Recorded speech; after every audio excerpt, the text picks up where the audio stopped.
2 instruments permettent de donner un prix à la pollution qui n'a par définition pas de valeur de marché.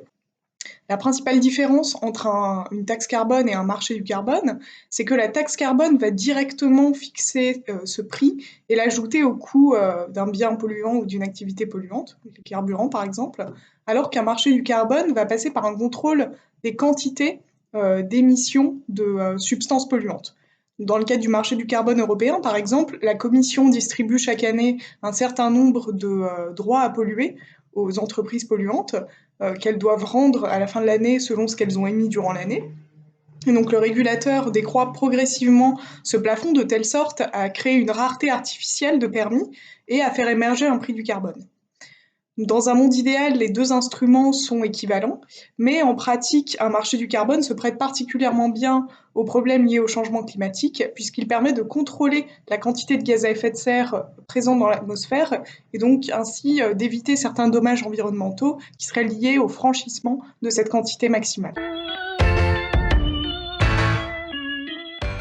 Alors, lorsqu'un industriel est soumis au marché du carbone européen, il a effectivement le choix soit d'aller aux enchères pour acheter des droits à polluer et couvrir ses émissions annuelles, ou alors simplement de réduire ses émissions de CO2, soit en investissant par exemple dans des technologies bas carbone, ou alors en réduisant sa production.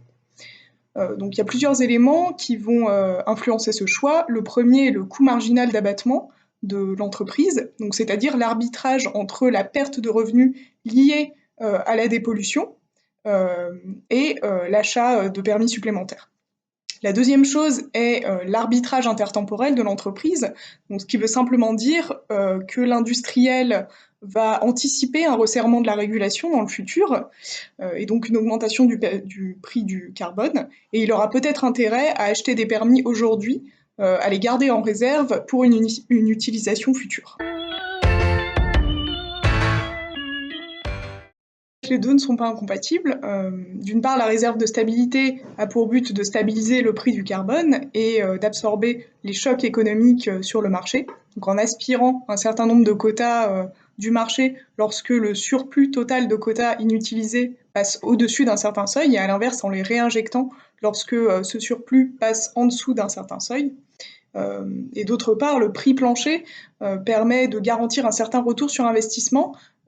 aux industriels, donc dans le verdissement de leur production et dans les technologies bas carbone.